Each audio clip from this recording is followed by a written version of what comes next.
Yeah, real quick, like before I kind of dive into putting the camera on the text within, a certain chapter of a book, I want to kind of explain.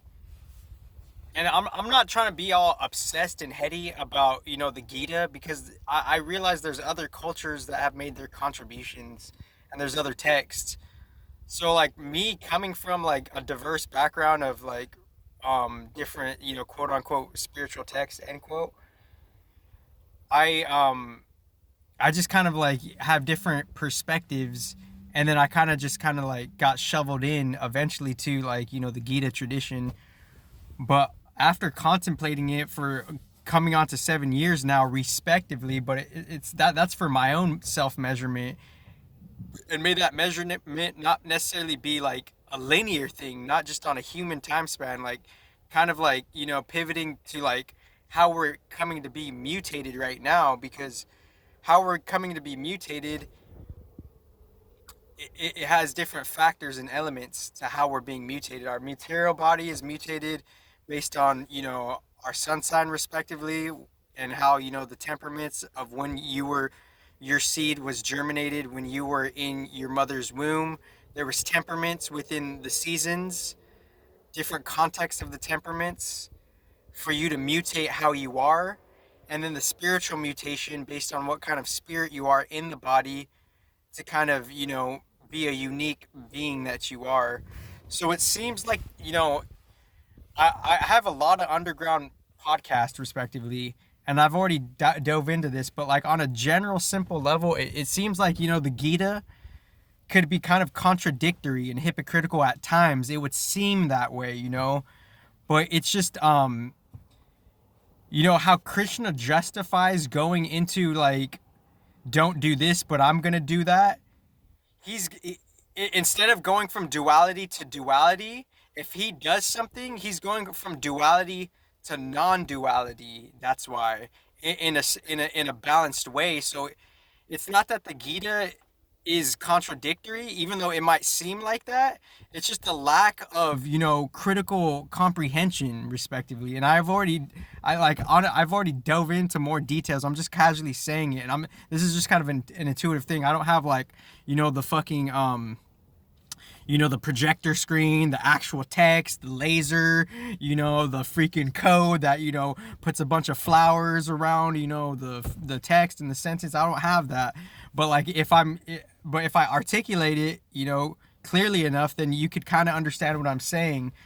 But like it's just a lack of critical comprehension. Like, Krishna killing all these demons, that could be metaphorical. It could be emotional demons that are being killed, or it could be a different context of Krishna nature killing a collective emotion. Like Krishna slaughtering all these demons, it's not necessarily literal.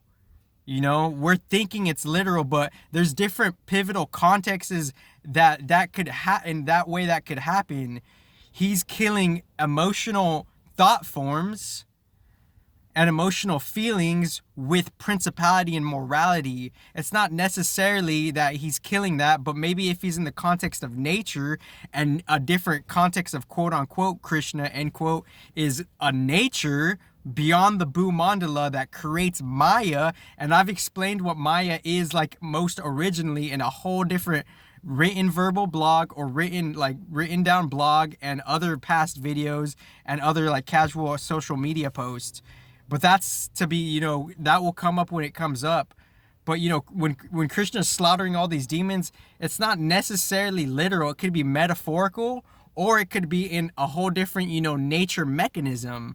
So that's why there's this like, that's why there's this notion and concept of like wait for the understanding to occur, wait for more clarity to happen. And whether we want to wait or not, or whether we don't want to wait or not, a different mechanism of nature will make us wait within the different circumstances and environments that we're in. The circumstances and the environments themselves will make us wait.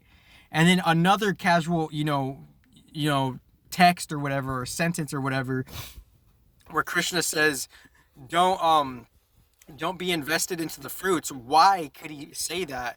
It's not necessarily that don't be invested into the fruits because there's natural inclinations in how the human could do that, but when doing that there could be subtle tendencies where you could be caught within a fragment where you will develop tendencies of something like a metaphorical hamster wheel, and you chasing after the fruits. That subtle fragmentation approach will leave you with an ingrainment of how you're going to be chasing after crumbs rather than the true totality of you are the fruit itself. Don't and I'm just casually doing it in my own simplistic way, in an original way, and I'm not necessarily comparing either, but I've never really heard anybody like, explain it like this, because I've done like my own contemplation is my own contemplation. But it's not necessarily that the Gita is hypocritical or contradicting. It's just a lack of critical understanding, respectively.